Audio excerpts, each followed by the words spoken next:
Move on करते हैं next question के ऊपर। गिवन इसमें क्या आपके पास f एक कॉन्टिन्यूस फंक्शन है, गिवन है f क्या है, कॉन्टिन्यूस फंक्शन है।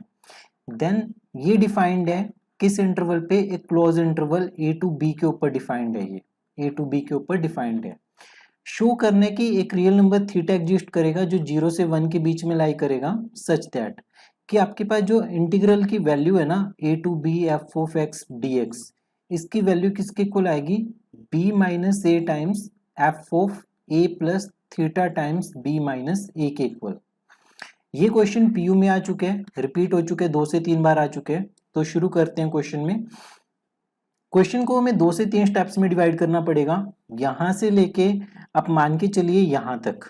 ये आपके पास स्टेप नंबर 1 है, ये सारा क्या है, स्टेप नंबर 1, और यहां से स्टेप नंबर 2 है। सबसे पहले स्टेप नंबर 1 को डिस्कस करते हैं।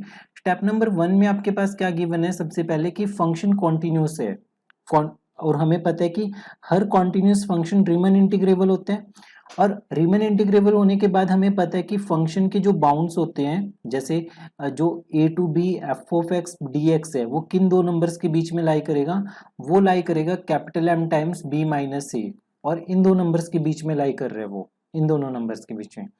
अब हमने b माइनस ए से पूरी इनइक्वालिटी को डिवाइड कर दिया, so m less than equal to 1 upon b minus a integral a to b f of x dx less than equal to m। तो अब क्या हुआ हमारे पास कि डिवाइड करने के बाद ये इनइक्वालिटी बन गई।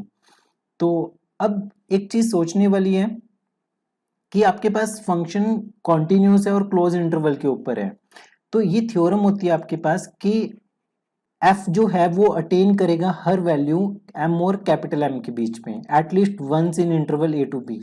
हम इस लाइन को समझने की कोशिश करते हैं कि क्या लिखा हुआ है, f attain every value between a and.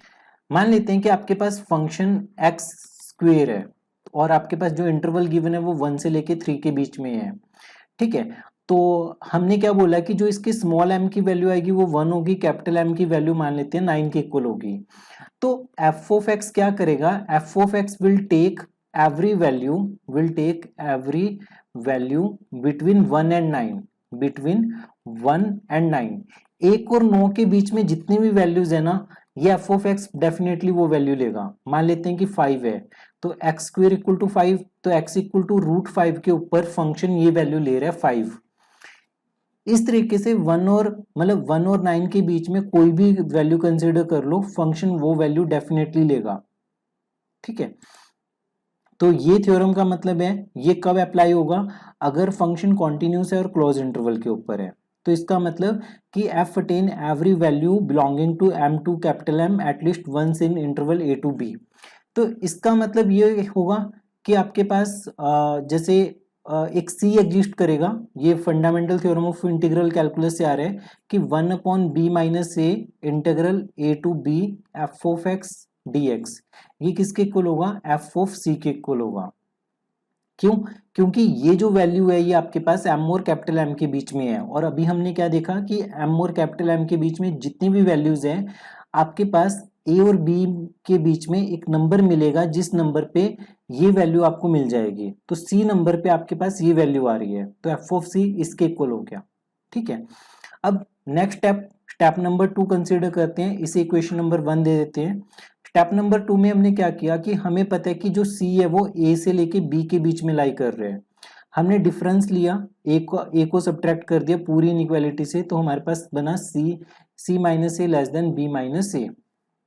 अब हमने डिवाइड किया, जब आप डिवाइड करोगे तो आपके पास क्या बनेगा, c minus a upon b minus a less than equal to 1। इसका मतलब c minus a upon b minus a किससे बिलोंग कर रहे हैं, 0 से लेके 1 के बीच में बिलोंग कर रहे हैं। मान लेते हैं इतना बड़ा नंबर है, बारी बारी बोलने के बजाय हम इसे थीटा मान लेते हैं। सो c minus a upon b minus ए किसके इक्वल आ गया, थीटा के इक्वल। सो c माइनस ए किसके इक्वल आ गया, theta times b minus a के इक्वल आ गया। c की वैल्यू किसके इक्वल आ गई, a plus theta times b minus a के इक्वल आ गई। तो यहाँ पे हमारा स्टेप नंबर 2 कंप्लीट हो जाता है, इसे मान देते हैं क्वेश्चन नंबर 2, c की वैल्यू।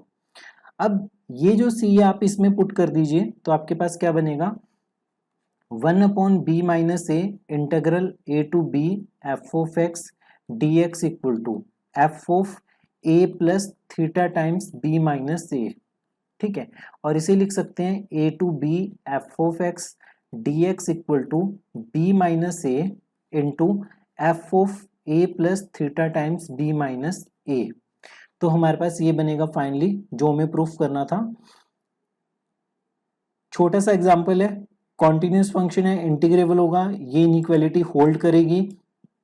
तो आपके पास ये जो नंबर है, ये नंबर m और कैपिटल M के बीच में लाई कर रहे हैं, फंक्शन कॉन्टिन्यूस क्लोज इंटरवल के ऊपर है, इसलिए m और कैपिटल M के बीच में जितनी भी वैल्यूज आ रही हैं आपके पास कम से कम एक c मिल जाएगा। तो हमने ये वाली चीज लिख दी।